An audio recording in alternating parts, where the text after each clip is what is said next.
तो question number 6, दवा का एक कैप्सूल एक बेलन के आकार का है जिनके दोनों सिरों पर एक एक अर्धगोला लगा हुआ है।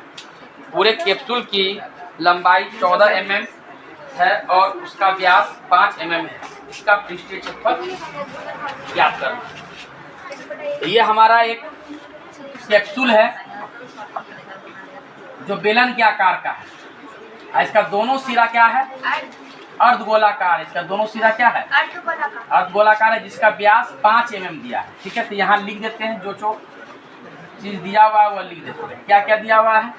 कैप्सूल की लंबाई दिया हुआ है, कैप्सूल की लंबाई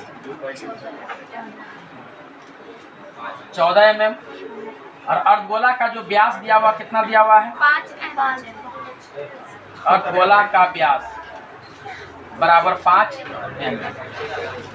तो त्रिज्या क्या हो जाएगा? त्रिज्या हमारा हो जाएगा ये 5/2 mm। तो हमें क्या ज्ञात करना है? कैप्सूल का पृष्ठीय क्षेत्रफल ज्ञात करना है ना, ज्ञात करना है कैप्सूल का पृष्ठीय क्षेत्रफल। तो हम क्या करेंगे? बेलन का वक्र पृष्ठीय क्षेत्रफल प्लस 2 अर्धगोला का वक्र पृष्ठीय क्षेत्रफल, ये दोनों क्षेत्रफल को क्या करेंगे? जोड़ देंगे तो कैप्सूल का पृष्ठीय क्षेत्रफल निकल जाएगा। तो चलिए इसको हम लोग निकालते हैं, लिखते हैं कैप्सूल का पृष्ठीय क्षेत्रफल बराबर। तो किसका किसका हमको पृष्ठीय क्षेत्रफल ज्ञात करना पड़ेगा? बेलन का वक्र पृष्ठीय क्षेत्रफल ज्ञात करना पड़ेगा। इसको हम लोग इस प्रकार से लिख सकते हैं, बेलन का CSA यानी कि कर्व सरफेस एरिया यानी कि वक्र पृष्ठीय क्षेत्रफल। शॉर्ट कोड में हम लोग वक्र पृष्ठीय क्षेत्रफल को CSA लिख सकते हैं, है ना। तो लिखेंगे बेलन का CSA मतलब कर्व सरफेस एरिया वक्र पृष्ठीय क्षेत्रफल। अब प्लस किसका? अर्धगोला का। कितना अर्धगोला का? 2। तो 2 गुना अर्धगोला का CSA यानी कि कर्व सरफेस एरिया वक्र पृष्ठीय क्षेत्रफल, है ना। तो देखिए बेलन का वक्र पृष्ठीय क्षेत्रफल यानी कि CSA क्या हो जाएगा? 2πRh और 2 इंटू अर्धगोला का क्या हो जाएगा? 2πr²। कॉमन क्या क्या आ रहा है? ध्यान देना है, 2πr इसमें से और इसमें से कॉमन क्या क्या आ रहा है? 2πr। यहाँ भी है 2πr, यहाँ भी है 2πr, कॉमन निकाल लेंगे तो बचेगा यहाँ क्या? h। और यहाँ 2πr निकल गया तो क्या बचेगा? एक 2 बचेगा और 2πr² में से 2πr निकल गया तो एक r बचेगा। 2 का 2 पाई का मान 22/7। त्रिज्या क्या है? त्रिज्या है 5/2 है। उसके बाद h, ये h किसका है? बेलन का ऊंचाई निकालना, बेलन का लंबाई निकालना। यहाँ बेलन का लंबाई निकालना हम लोग भूल गए हैं। लिखेंगे बेलन की लंबाई, इसको h मान लेंगे। तो बेलन की जो लंबाई होगा तो कैसे निकालेंगे बेलन का लंबाई? ये कैप्सूल की लंबाई दिया हुआ 14 mm। तो 14 mm में से हम क्या करेंगे? ये अर्धगोला की लंबाई, ये 2 अर्धगोला की लंबाई को क्या करेंगे? घटा देंगे। इधर है ये 5 mm व्यास है, तो त्रिज्या कितना हो गया? 5/2। तो जब त्रिज्या 5/2 होगा तो ये अर्धगोला का भी त्रिज्या 5/2, अर्धगोला का त्रिज्या इधर भी 5/2, ये 5/2, ये 5/2। क्या करेंगे? संपूर्ण कैप्सूल में से क्या करेंगे? घटा देंगे, तो बेलन की लंबाई निकल जाएगा। तो हम क्या करेंगे? यहाँ पर थोड़ा सा जगह बना लेते हैं, यहाँ लिखते हैं 5/2 mm। बेलन की लंबाई निकालना है, तो बेलन की लंबाई निकालना तो क्या करेंगे? कैप्सूल का लंबाई में से यानी कि 14 mm में से घटा देंगे। किसको घटा देंगे? तो इधर का 5/2 और इधर का 5/2, क्योंकि ये व्यास दिया हुआ है 5, तो त्रिज्या कितना हो गया? 5/2। तो इधर से अर्धगोला का त्रिज्या, इधर से अर्धगोला का त्रिज्या को घटाएंगे तो जो शेष बचेगा वो किसका बचेगा? बेलन का लंबाई बचेगा। तो 14 mm में से क्या करेंगे हम? 5/2 mm माइनस 5/2 mm, इसको क्या करेंगे? घटा देंगे। तो ध्यान देना, यहाँ 14 mm में से 5/2 घटेगा यानी कि 5 घटेगा, और 14 में से जब 5 घटेगा तो क्या बचेगा? 9 mm बचेगा। इसको सोल्व कर लेना है, हो जाएगा। नहीं समझ में आया? ये 14 mm में से क्या करेंगे हम? 5/2 mm, अब 5/2 mm को घटाएंगे तो कितना घटेगा? टोटल 5 घटेगा ना। तो 14 mm में से 5 घट गया तो 9 mm बचेगा। ठीक है, यानी कि बेलन की जो लंबाई होगा 9 mm होगा। यहाँ रख देंगे h की जगह 9, 2 इंटू त्रिज्या क्या है यहाँ पे 5/2, त्रिज्या की जगह 5/2 रख देंगे।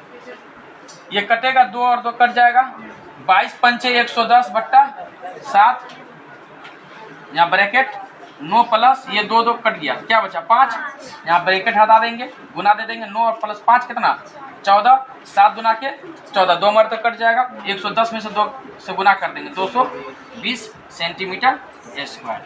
ये इस प्रकार से इसका क्षेत्रफल निकल गया। यहाँ पर समझ। क्वेश्चन नंबर 7, कोई तंबू एक बेलन के आकार का है जिस पर एक शंकु अध्यारोपित है। यहाँ देख रहे फिगर में एक तंबू है जो बेलनाकार है, बेलनाकार के आकार का है और इसके ऊपर का क्या है एक शंकु अध्यारोपित है ना, मतलब शंकु बना हुआ है। यदि बेलनाकार भाग की ऊंचाई, बेलनाकार भाग की ऊंचाई कितना दिया है 2.1 मीटर और व्यास दिया है कितना 4 मीटर, व्यास कितना दिया है 4 मीटर तथा शंकु की तिर्यक ऊंचाई 2.8 सेंटीमीटर। तिर्यक ऊंचाई, तिरछी ऊंचाई तो हम लोग क्या कहते हैं एल कहते हैं। ये तिर्यक ऊंचाई कितना दिया 2.8 मीटर। तो कह रहा है इस तंबू को बनाने में लगे कैनवास का क्षेत्रफल ज्ञात करना है और साथ ही 500 रुपये प्रति मीटर स्क्वायर की दर से इस कैनवास की लागत भी ज्ञात करना है।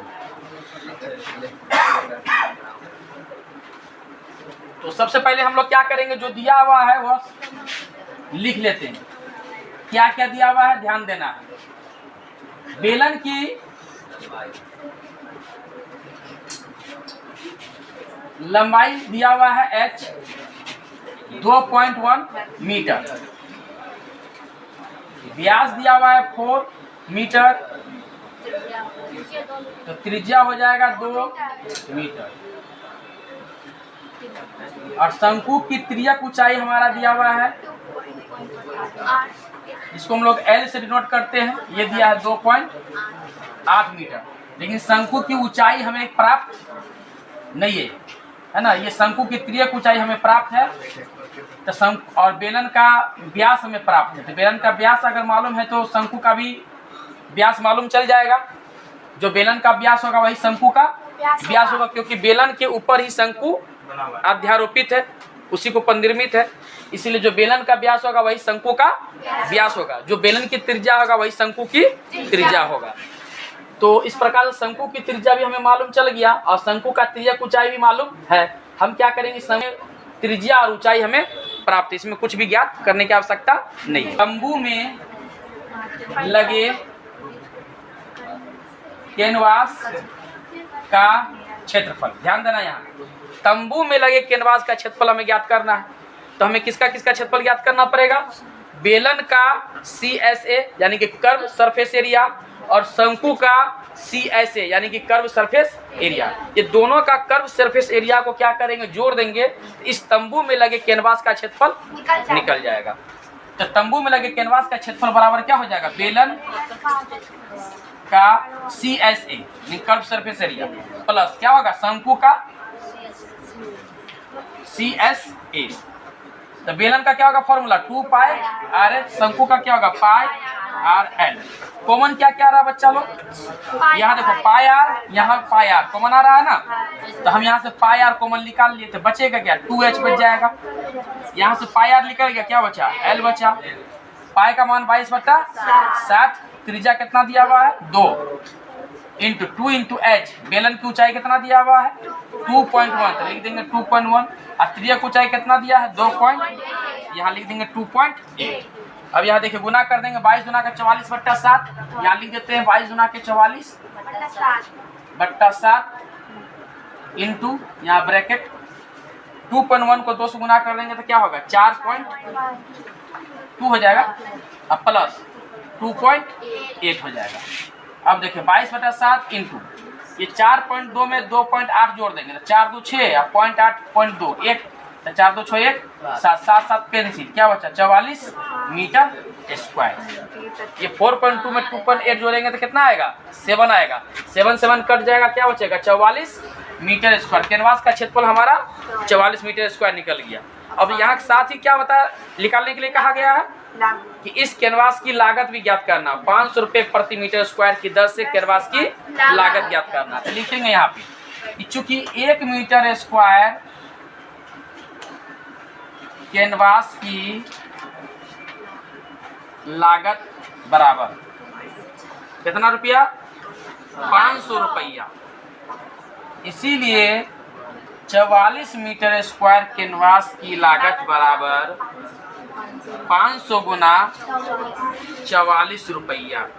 उसको गुना कर देंगे, ये डबल शून्य यहाँ रख देंगे, 5 से गुना करेंगे 44 में, 5 चौके 20, हाथ में 2, 5 चौके 20, 2 22, 22,000 रुपया एक कैनवास का लागत हो गया।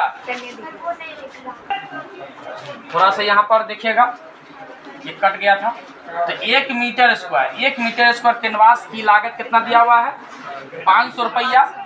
इसीलिए 44 मीटर स्क्वायर कैनवास की लागत क्या हो जाएगा? 500 गुना 44। ठीक है, तो डबल शून्य यहाँ डबल शून्य लिख देंगे। अब 5 से क्या करेंगे, इसको मल्टीप्लाई कर देंगे। 5 चौके 20 का शून्य हाथ में 1, अब 5 चौक 20, 5 चौक 20 का शून्य हाथ में 2, अब 5 चौक 20, 2 22, यानी कि 22,000 रुपया ये कैनवास की लागत हो जाएगा। और कैनवास का तंबू बनाने में कैनवास का क्षेत्रफल कितना लगेगा? 44 मीटर स्क्वायर।